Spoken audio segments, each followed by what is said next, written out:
Okay, it's time for the most recent long-awaited episode of Balance. I'm Daniel, this is Katie. Hello. And what are we talking about today?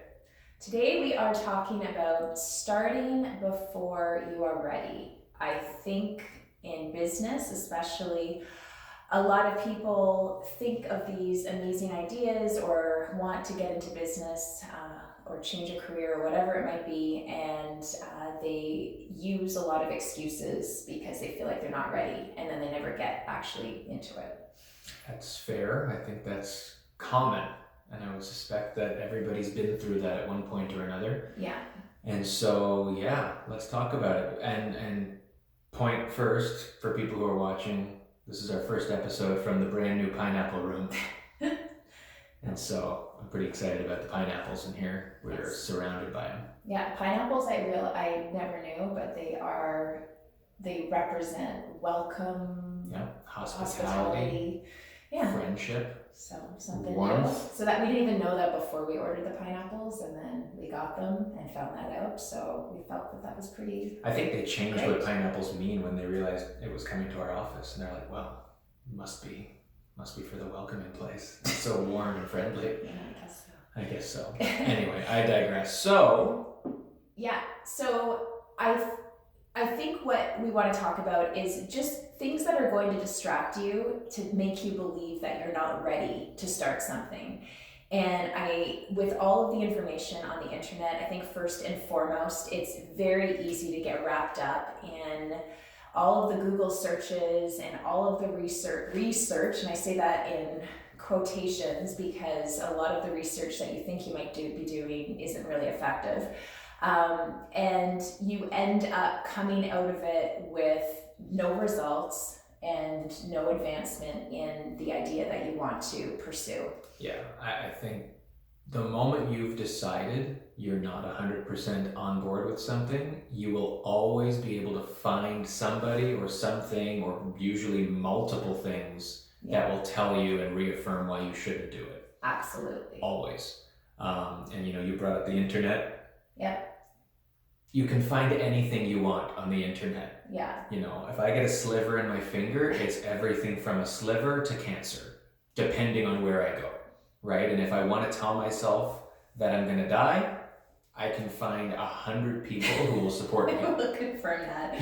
Yeah. I don't want to tell myself that, but that would be a larger version of, using a smaller example of things you want to start. We've done a lot of things and continue to have to talk ourselves into or out of things. Mm-hmm. But this doesn't have to be about starting a business or starting a family. This could be about what you're going to have for dinner. Yeah. Or, I'll give you like an example with the marathon, right? Yeah. I started that way before I was ready, I think. I just started running within the year, and it was one of those things where I kept saying I didn't keep saying to myself, but, for a few months I was like, one day I will run a marathon. One day it will happen. But when is one day actually going to happen? Yeah. And I got to the point where somebody had signed up, a colleague, a friend of mine, and she basically said, "Why don't you do it now?" And I'm like, why not? And I could have thought of every excuse in the book, like what is the proper timeline to train? What are the risks of running a marathon? I could have looked into all of that and talked myself out of it, but I went for it because I knew I was a strong enough runner. I knew my motivation and my willingness to train was there, and that's what I went off of. And so it's very easy to talk yourself out of things because there are so many risks in the world. You could walk out your door tomorrow and get hit by a car. So if you're going to live your life like that... Don't talk yourself into that. No, but if you're going to live your life like that, you won't be happy. No. And maybe it's not as easy, but it takes the same amount of effort to look for the reasons why you should do something and why you can do something as the reasons why you can't. Mm-hmm. So for your example with the marathon, you chose to find out, how can I do this? Yes. Not why can't I do exactly. this? Right? Yeah. My Google search was, I counted backwards from the date of the marathon. It was 10 weeks away. How to train for a marathon in 10 weeks. That's what I searched for, not will I die if I, only give myself 10 weeks. Is it possible to do this with 10 weeks? And Probably, as with most things, especially those things that don't seem like the norm, which I think is a lot of what we're trying to talk about here. You're coming up with ideas to do things that maybe not everybody else considers the way things should be. Yeah. If it's something that everybody thinks, or not a lot of people think is the way it should be, then you're going to find more people telling you that everywhere. And you'll find more reasons why not, but there's always a reason because you want to do it. That in itself is a reason why you should. Yeah. If you've got the idea that this is something I should try, this is something that's a good idea, this is something even that I want to explore more and figure out what I want to do, why not? Yeah. Why not look into that, right? And I shouldn't even say why not, because why not is the question that you should be asking yourself, right? That's what we're trying to get away from. Right. You want to be asking, why haven't I yet? Yeah. Or, how can I? I think it's how versus why is what it is. Exactly. Yeah, so I think first and foremost, if you have something in your heart or your head that you want to do, and it's been coming back to you, and I think we all have those instances where I would really love to do this one day, or I should really try to do this, but then it just gets put away in your brain for a little bit and it might come back to you. If you have those things that keep reoccurring in your head, I think it's definitely a sign that you should start looking into starting it. Yeah, I think number 2, so once you've established that you want to figure out how, now you want to know that for anything, you're not going to be alone in it. Surround yourself with positive people, with positivity. Address, if you want, and maybe this depends on the person, either address those who you'd like to support you, who might not be on board, and, at least explain and have good conversation. But if not, just surround yourself with positivity, get encouragement and motivation, because that's the kind of reinforcement you need to help you on your path. And those are the people you're going to go to when these things get tough. Because if it's something a lot of people or a lot of, research, as you put it, is saying don't do, or you might want to consider not doing it, it's all the more reason that when you hit some of those snags that might have been the I told you so moments from the haters, that you need all the people who support you to say, power through, keep going, you're doing well, you knew this was one of the speed bumps, let's get through this, right? And it's so much easier with somebody with you or multiple people. Than the people that are going to say, I told you so. Right. Yeah. And it feels that much better at the end when you've done it. Not that you need to, go back to the I told you so people, but you know what? How good does it feel when you do what you wanted to do in the face of, call it whatever you want, adversity, haters, reasons why not. So Exactly. And set your mind to it before you start looking for opinions. I think it's important to talk things through, depending on what it is, because obviously there's things that you do want to talk through and be aware of, and there might be people that have gone through it or just might be able to bring up some points that you might not have considered. But when you're already 100% on board on moving forward with it, it helps you to stay firm on your plan to do it, and you just take those points into consideration and plan for it. Yep, absolutely. Yeah, absolutely. So I think that is like the way to start out. Obviously do some research, but you need to be very real with yourself as to what the research is you need to do. So plan it out before you go down that rabbit hole that is the internet, and explore what exactly you need to know in order to get started. And we started this by calling this, starting before you're ready. Yeah. For something that's difficult or for something that you've never done before, you will not be ready. Ready is not a thing that is defined as, I know I'm going to succeed. I think there's a difference between consciously preparing and, doing some real research and establishing, that it is what you really want to do, and just giving it, or choosing one or the other. Like there shouldn't be an absolute, but the fact, like you said, that it's something that you've always wanted, or it's something that you keep thinking about, should be telling enough that you at least need to go through the steps to establish how to do it.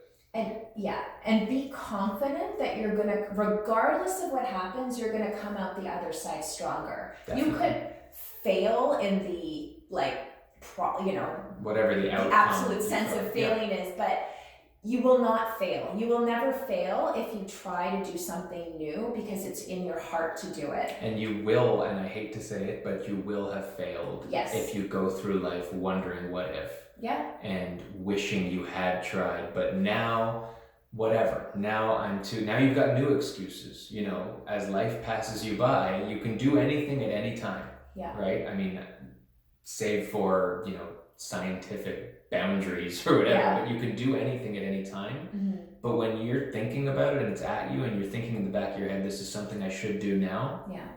Don't wait a year, 5 years, 10 years. Do it. Yeah. And you know what? Even if it doesn't work out, mm-hmm. maybe that means you try it again. Maybe you learned and you can still do it. It's not like, oh, well, I guess that ship has sailed. Sometimes, whatever. It was an opportunity. We tried it. It didn't work. Whatever. And right? You learn from it. And you will learn always learn. Yeah. You will always learn. You never fail. You learn. And I almost prefer sometimes not succeeding because what you learn from the setbacks and what you gain from it in terms of strength and resilience and all of that positive stuff is what will make you stronger and keep you going. Life is about living and dealing with change and adapting and having experiences. Mm-hmm. And if you just go straight line the entire way, maybe you'll be happy. Not everybody needs to climb Mount Everest to be happy. Right. But when opportunity presents itself and the only thing holding you back is a self-doubt or a doubt other people are putting in you, this is when you need to look past that and just have the experience. Try it. Yeah. Because I don't know about you guys, but I think I could speak for both of us when I say I would never want to have a situation where I ask myself, what if I would have tried? I always want to go through the process and come out the other side knowing that at least I tried and that's it. I learned and I move on. And sometimes trying, for us, like even in our business and our family and whatever, it's one of us, like each of us come up with what could be considered wild ideas all the time. Mm-hmm. And sometimes trying is as simple as just having a conversation. It doesn't mean you don't go through with everything just because it's a crazy idea. Yeah. But you don't keep it inside. No. And just tell yourself it's a bad idea, right? And you don't, and also, if I had a crazy idea that I was convinced was a good one and you told me it was a bad idea, I might still do it. Yeah. But part of the how is saying, well, what do you think? Right. And how can we do this together? Or how is this something that makes sense? And that's key. Mm-hmm. So. Yeah. Can you think of a situation where you tried and you had something in your heart that you knew you wanted to do and you tried it and it didn't work out? And it didn't work out? Yeah. Yeah, I mean, it's things as simple as applying for jobs that maybe I wasn't on paper qualified for. And I mean, I've had interviews, places, after I left the football team and I had a bit of a, there was what do you want to call it? I guess it was a time off kind of thing where I was still trying to figure out what I wanted to do. Mm-hmm. I didn't know, but there were all kinds of industries that I was interested in. And I said, you know what? Let's just get out there. And you know what? Got interviews, got in front of people, met great people, established where I might have had some areas I needed to improve if I wanted to be in that world. But at the same time, it told me I didn't want to be in that world. Yeah. Right? But trying it. Yeah, because you started out when you left thinking, I definitely need to keep pursuing being in ideally football, if not sports. Yeah, well, and that was it. I mean, I took a leap into consulting business and started leveraging that and doing it, and I still, maintain some of that now, but all these are just, every experience we've had, they none of them have gone smoothly. No. Nothing, at all. And things just come together, your life goes on. Yeah, and I think that's the thing. I think when people start a new thing, the expectation is for everything to go smoothly. Mm-hmm. And I think if you tell yourself before you start that there's going to be some bumpy roads ahead and to expect that, then you're not going to get caught off guard, and you're not going to get just you're telling you're down on yourself and just give up because you hit one little speed bump along the way. And there's a difference between expecting it and knowing that it's a possibility. Yeah. Like for me, true. Yeah. We've talked about it with like our business planning and things like that. And we have different approaches with clients, with our staff, with everybody. I like to lay out not quite the worst case scenario, but I like people to be aware of what could happen, or like the range of possibilities, so that if things go well the way I really expect them to go, it kind of exceeds expectations. But if not, I haven't put somebody in a position where they're, disappointed or whatever. But it doesn't mean I expect that to happen, right? Whereas, that's how I look at my own planning for myself, right? Like I like to make decisions based on what's the worst thing that could happen here. And if the worst thing that could happen is I'm disappointed, whatever. Yeah. No one's gonna die. We're not gonna have to give up our house or whatever. Sometimes there's decisions, if that is the case, where it's like, if this doesn't work out, we're broke and we've got to sell 2 of our kids, and like we might still do it, right? Because like sometimes, but at the same time, you go through the steps to really understand, is there a true reason that is like detrimental to my family or the things that are most important to me, why I wouldn't do this? And if that's the case, this isn't meant to be, it doesn't matter what you want to do it, right? And it doesn't matter who you hurt along the way, because this is all about you. That's not what it's about. It's just about having an open mind and not dismissing things because you think, no one is going to agree with this, or I'm not cut out for this, or it's not the right time. Yeah. And I think that's the perfect phrase to tell yourself a lot of times, is like, what's the worst thing that can happen? When you start worrying about something, and that really helps me, because I get anxious about, a lot of little things that could happen in a day-to-day basis. And when I stop and just say, okay, what is the worst thing? And then I go to the worst case scenario. And if I can handle that, even with your kids, if you have kids at home, and a lot of them can really jump to conclusions and blow things out of proportion, if you frame it in a way that worst case, you get a worse mark than you want on your test. Emily, our oldest daughter, woke up in the middle of the night last night and said, I don't think I answered one of the questions correctly on the test. And, she's freaking out. And it's like, calm down. Yeah. What is the worst case? Tell me what's the worst case. Okay, I get a not good mark on my test. Okay, we can handle that. Yeah. You're not dying. Plus, you've already moved a step forward by trying to self-diagnose how you could be better next time. Yeah. So that's putting things into perspective for sure. And things can go any multitude of ways. I mean, that's a small thing, but even big things, sometimes the worst thing that can happen is a big thing that's still tolerable. Yeah. Like your own self-assessment of risk and pain tolerance or whatever. Yeah. You have to do that to take risks, to live life. You've got to do things that are out of your comfort zone. So do them. Exactly. Yeah. So if there's something that you're thinking of right now that has been kind of coming back to you every so often, it's a sign.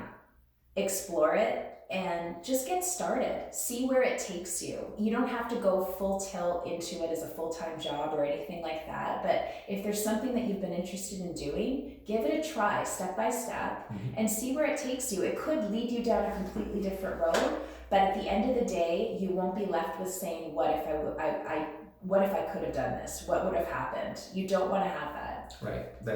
It'll either be, look at all these great things that happened, or look at all these great relationships I made, or wow, okay, I've learned X. Yeah. That's it. And the added benefit of putting yourself out there and starting before you're ready is that you inspire others around you to do the same. I think the more people that just get out there and follow their dreams and just try things will just get people thinking about, okay, what is it that I want to do, and how can I do it? If that person can do it, I can do it. Yeah. Don't be the person who envies other people who are trying things. Be the person who other people are learning from. Yeah. right? And as minor or whatever, like right now, hey, if you're thinking you want a pineapple on your wall, Go for we it. did something good. You know how many people are probably hating on the pineapples, but this is something we wanted to put on the wall because it looks good in here right now. So Yeah. it's a minor thing. We took a risk and it's there. Exactly. So take a risk today. Let us know how it goes and follow us. We're here. Thanks for watching. Speak to you soon.